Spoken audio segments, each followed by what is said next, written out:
damn town. So let's, with everything else going on in this town, let's get to it. Because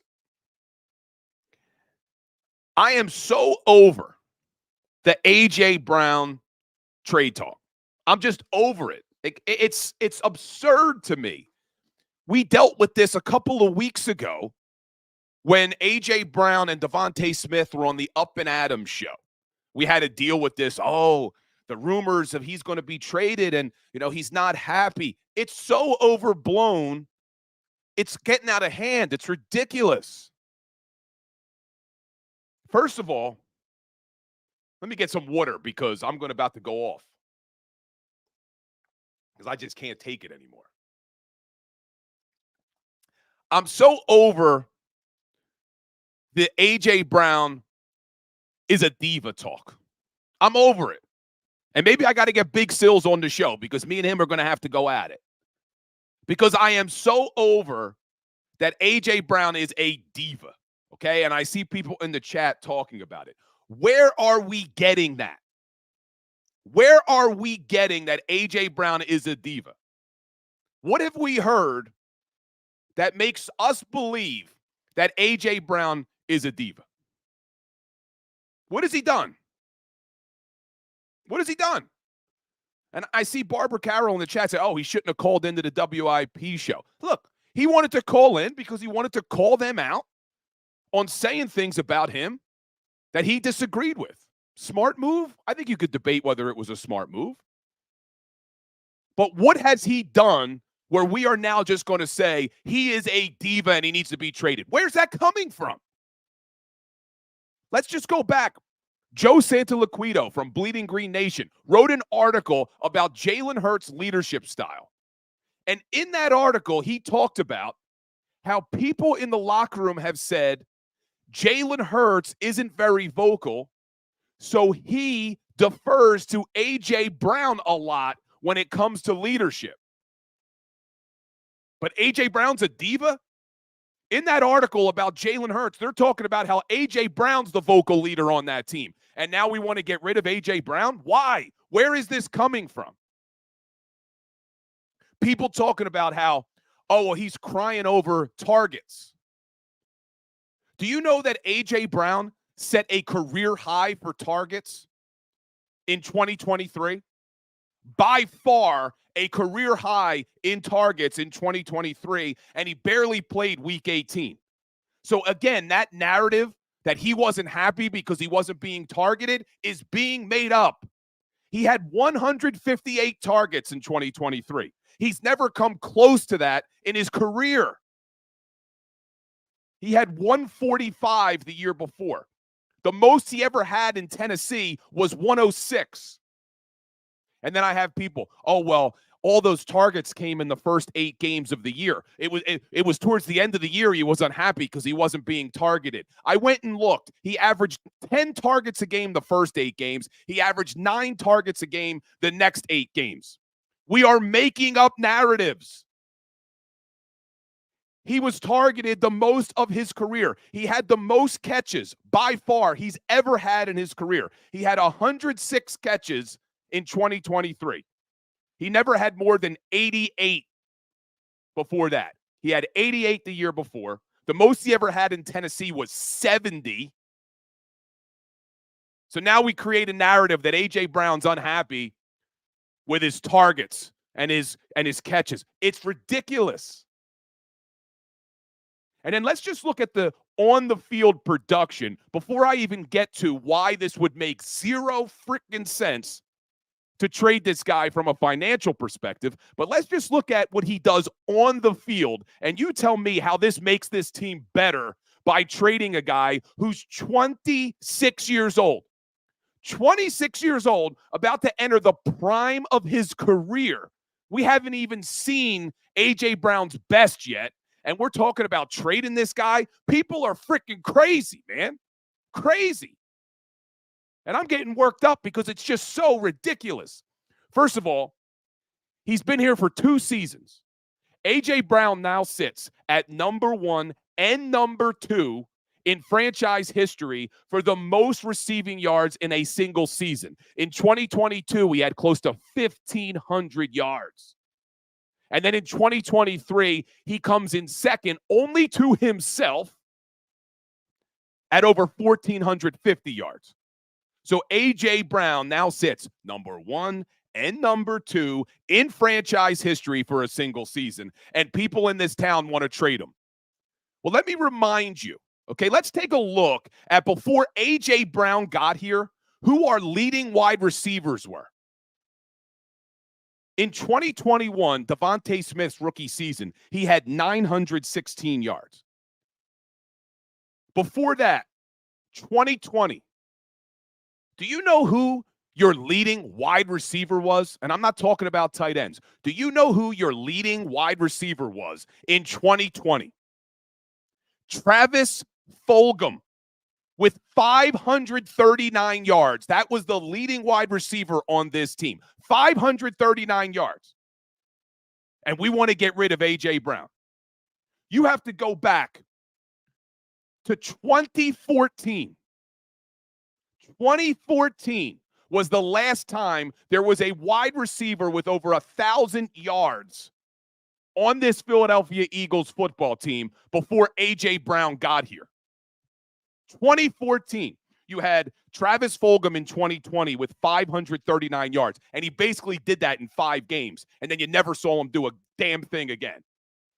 Then you had Alshon Jeffrey in 2019 with 490 yards. He led your team at the wide receiver position with 490 yards.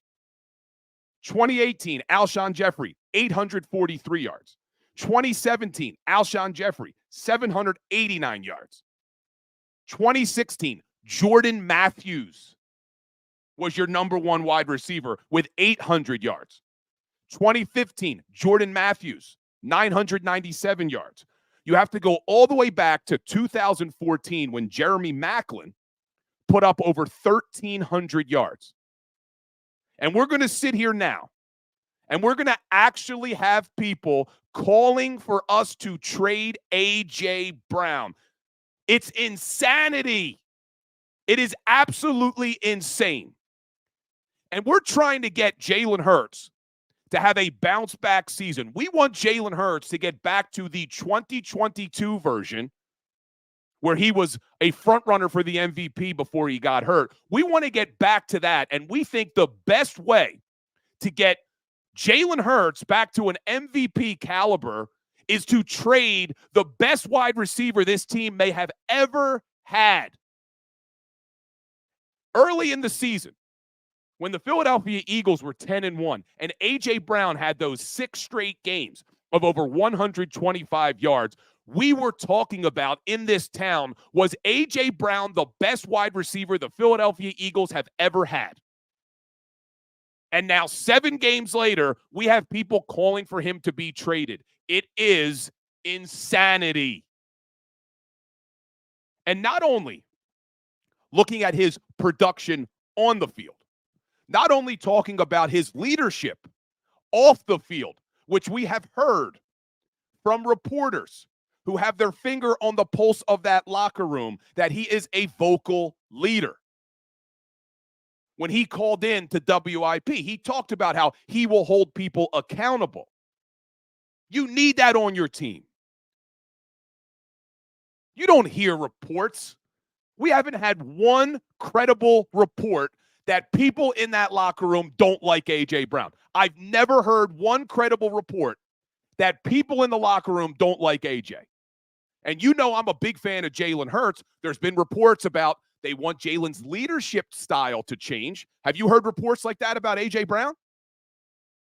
Has anybody heard reports, credible reports, that people in that locker room want A.J. Brown to change?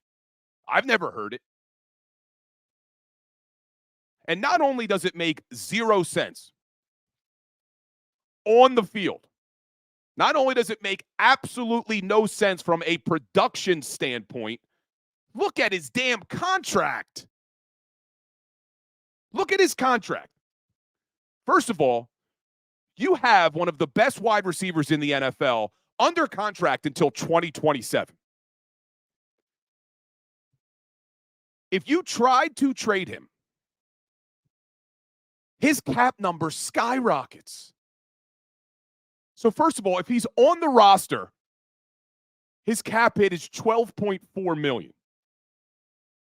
If you traded him before June 1st, his cap number skyrockets to $41.3 million. It actually costs you close to $30 million if you try to get rid of him. And I know there's people, oh, well, he could do this. He could defer his contract. He could do this. Stop. Stop. It's freaking insane.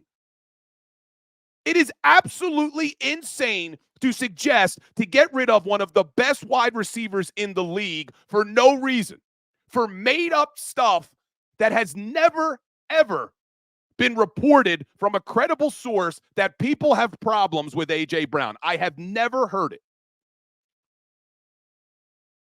It just doesn't make any sense to me.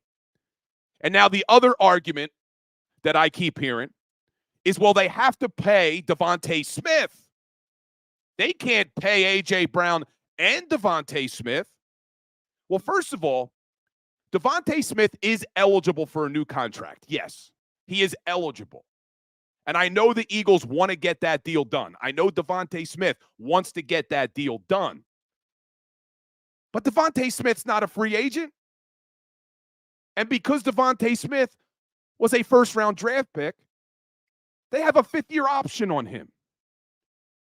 So, yes, as much as they want to get Devontae Smith's deal done, they still control Devontae Smith's rights for 2 more seasons. So let's stop acting like there's this huge sense of urgency that if they don't trade A.J. Brown, they're not going to be able to afford Devontae Smith. Because we're going to talk about later on in the show, the salary cap increased a record increase. They have plenty of money. We need to stop, man. And I know you guys accuse me of being overly positive. This isn't positivity. This is reality. You don't take your best player, one of your top players on offense, who is only 26 years old, who in his first 2 seasons with your team has literally set franchise records. You don't take him and trade him away when you have him under contract until 2027. I know the Kansas City Chiefs traded Tyreek Hill. That's because he needed a big deal. He needed a big new deal with tons of money, and they decided to take that money and put it elsewhere. That is not the case with A.J. Brown. It's just, to me, it is absolutely ridiculous.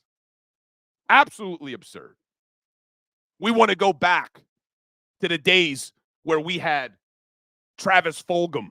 I'm not even talking about going back to the Todd Pinkston and James Thrash days. I'm literally talking about 3 years ago, 3 seasons ago.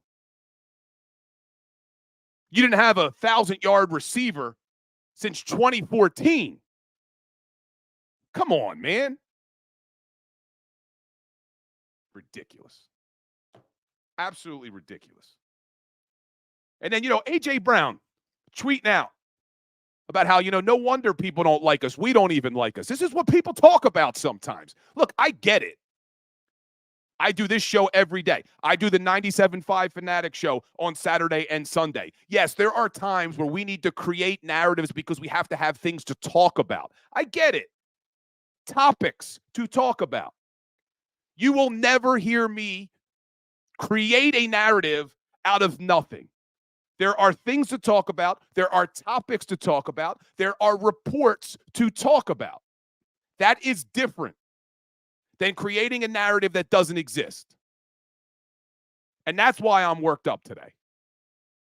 Because this is crazy, man. It's just absolutely crazy. Getting all worked up. I guess now's a good time to take a break. Because when we get back, I want to talk about the big news from the NFL. The increase in the salary cap to an all-time high. And what that means for the Philadelphia Eagles and their free agency, which starts in 2 damn weeks. You believe it? 2 weeks free agency starts, which is unbelievable. But yet we can't turn the page on 2023. And I get it. The way it ended was bad, and everybody's looking for that one answer. Oh, it was AJ Brown. Oh, it's Jalen Hurts' leadership. Oh, it's Nick Sirianni. There's not going to be one answer. I know we want that because it will make us feel better about why the season went the way it went. There's not going to be one answer. There are multiple reasons why the season went the way it did. So we'll talk about it when we get back. This is the Philly Sports Power Hour. Power Hour. I'm Bill Colarulo. Stay tuned.